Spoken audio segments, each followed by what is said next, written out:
Alright, I'm going to do a quick review here on the Sig 226. This particular version is the 226 Elite Scorpion. This differs from a standard 226 in that it has the extended beaver tail. Instead of the black plastic grips, it has G10 grips in this modded green color, and it has been Cerakoted flat dark earth at the factory.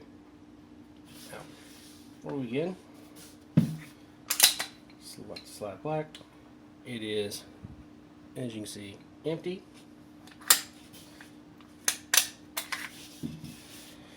Now, this pistol is a full-size pistol. As you can see, it is fairly substantially sized. I have medium-sized hands, and it feels my grip completely. I can barely touch my thumb to my finger here. When I'm grabbing, my finger just can reach with just the pad when it's in the double action mode. So when I go to pull, it's a fairly reach. It's not uncomfortable, but it takes my full grip. Trigger pull is a little heavy in double action mode, but it's pretty smooth. And single action, the hammer comes back, so it's a much easier reach. And the trigger pull is a little bit of take up, and then a little creep with a pretty nice little break. And it's pretty light, around 5 pounds, 4.5 to 5 pounds. So the trigger's not bad, and overall grip size isn't too bad for people with medium-sized hands and larger. I can reach the slide stop fairly easily, even though I don't use it for dropping the slide during a reload. It is easy to reach if you choose to use it that way, and it is also easy to use if you need to lock the slide back. It's right there. The decocker here, to make it safe when it's in single action mode, I do have to reach around a little bit to get it, but if you're decocking, you're getting ready to put the gun away, so it's not a big deal. I also have to shift to hit the magazine release, but I'd have to do that with every single semi-auto, so I don't find that an issue.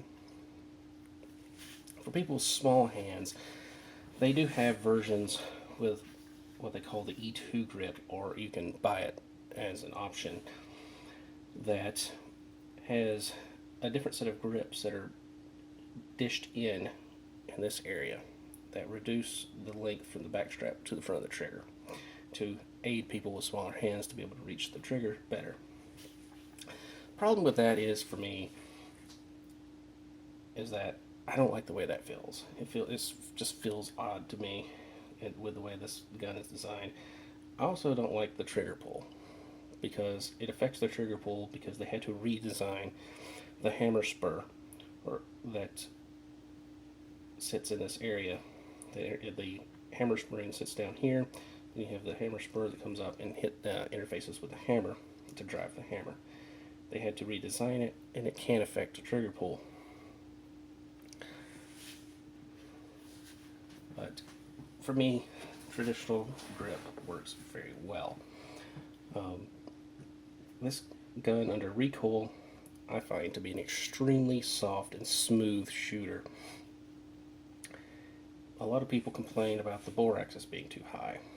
Me personally, I don't find that to be a problem.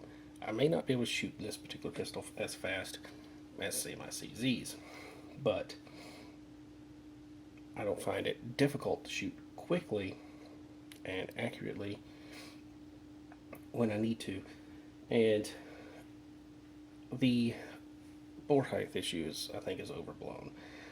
I do think that the beaver tail here actually aids in keeping recoil down, because it spreads out the forces as it as the muzzle rises, it spreads it out around over your hand over a larger area. So I don't think it's merely cosmetic, as some people think. While I do think it is a cosmetic enhancement, I don't think it is useless otherwise. The effect ain't great, but I can notice it when I go between a standard 226 and this model. The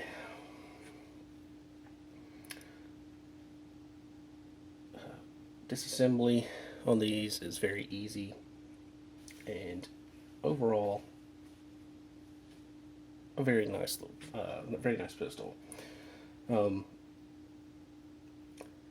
back to recoil on this thing, a good analogy I can think of would be if you're shooting another 9mm pistol of about the same size and weight, and if shooting that pistol and the recoil was similar, was equated to hitting a pothole in a standard car, the recoil on this would be like hitting that same pothole in like an old Cadillac, where it seems to just float a little bit more and just kind of glides a little bit more.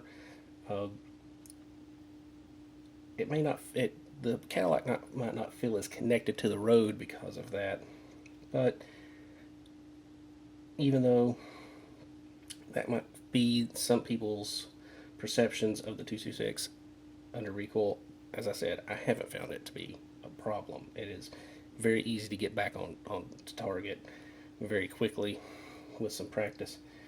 So don't let the higher bore axis argument dissuade you. It is a very controllable and easy to shoot pistol, and if you are recoil sensitive, this is one of the nicest and softest shooting 9mm you can get. Now, as far as reliability and build quality, this model, this particular one, is extremely well built. I haven't found any flaws or any issues with this pistol at all, and it has been 100% reliable with every single type of ammunition I have put through it. So I give it a very good score when it comes to reliability. This is a pistol I could trust. If I needed it, I could trust it to do what I needed it to do. As far as maintenance on this, as I said, it is extremely easy. You just have to lock the slide back, rotate the takedown lever, drop the slide, and it slides right off the front. Then you have a recoil spring, a guide rod. They are separate. Then your barrel will lift up and out of the pistol. Now, reassemble in reverse order. Take the recoil spring. It does matter which end you put on the guide rod. The painted end, it's painted because Sig color codes the different weights of recoil spring. So orange is their 9mm. They have other colors for 40, the 357 Sig. And then the colored end is a tighter spiral than the non-colored end. So it fits on snugly, does not fit on snugly here. So slide that end on, and then the larger coiled end goes into the slide. Center it up on there nice. Then you slide back in place, lock it back, flip the recoil, or flip the takedown lever, and decock to make that safe. This is how you reassemble. It is very easy to do. As far as maintenance and cleaning, a lot of people will tell you you need to run a Sig wet. I find that to be a very good idea and a very good suggestion. I use grease on all my semi-autos rails, so I don't have a problem with needing to add a whole lot of oil. When I use grease tends to stay where I put it, and it keeps the rails on a Sig lubricated very well.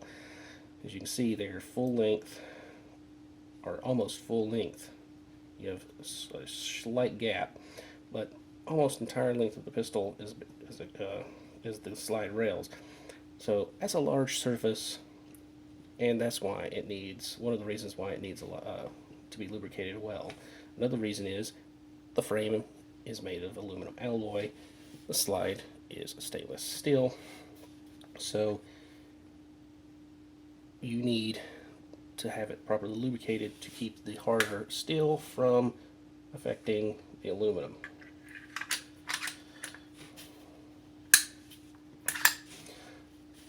A lot of people wonder about the finish on the Scorpions. It is a Cerakote finish, and Cerakote is a very tough finish. It is not impervious to all conditions, but it is extremely tough. It can be abraded away over time, while this one has held up very nicely. Even the slide rails, after over 1,000 rounds, are not showing hardly any wear on the Cerakote finish. I have heard reports of people that use one of these in a holster. Lots of draws and reholstering will cause holster wear, and that is caused by the grit and dirt of everyday life getting into the holster and embedding in itself in the plastic or leather, as the case may be, and then abrading against the side of the pistol during the draw and holster and the reholstering. So you will see some wear if you carry it like that. But the Cerakote finish is applied to the frame after it has been anodized, so there is even another layer of protection underneath the Cerakote. The slide, I believe, is nitrated before the Cerakoting. It's just not colored. They just don't apply the black finish to it during the process, if I'm correct. If not, it would just be plain stainless underneath there, and stainless, as you know, is fairly corrosion resistant on its own. So even if you get a little bit of finish wear on a Cerakote, it's not going to be a problem on this particular pistol. Now, wrap up. This pistol is an excellent pistol, but you do not have to get the Scorpion version or the an elite version. They cost more than the standard 226, and the standard 226. Everything I'm saying about this gun, for the most part, it applies to the standard 226. This particular pistol has some things that a basic model 226 might not have. It has the short reset trigger. I'll show that to you. Once you pull the trigger and resets there, it pulls. The standard trigger has a reset that's more along right there, and then it requires you to actually come farther forward if you were to release all the way past the reset. It has a farther forward travel. So if you want the short reset trigger, that is an option. They have several models with it. You can also buy the parts fairly inexpensively. If you have the ability and knowledge, you can install those parts yourself or have a gunsmith do it. Another thing, if you have trouble with the grip, the E2 grip option is available. You can also get thinner grips than the standard grips. They make aluminum grip panels, which are a little bit thinner.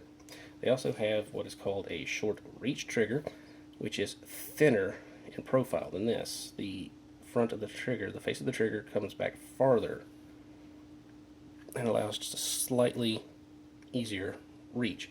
I personally do not like it. I think it causes the trigger to feel like it's breaking too far to the rear. So I'm perfectly happy with this particular style, the standard style trigger. But those options, if you don't need them, the standard 226 would serve very well. And as I said, you can add them later if you need them. Another thing that this one came with that the standard 226 will not have is night sights from the factory. These are the Sig version night sights. Came with those from the factory. You can get those from Sig if you want them on a standard 226. I do believe they sell them separately, and I believe they're not very expensive for night sights. I believe you can get a set for less than $100 if I'm remembering correctly. So definitely easy to upgrade a standard model of the pistol if that's what you're starting with. And this pistol may be a bit too large for concealed carry, but its weight isn't very much due to the aluminum frame. For an all-metal gun, it is not very heavy. So it's definitely carryable in an open carry style situation if you're a hunter and have a backup handgun, or any other reason you would be carrying open carry. This pistol will carry very well. It's a little heavier than the polymer frame pistol, but I don't find it to be overly heavy.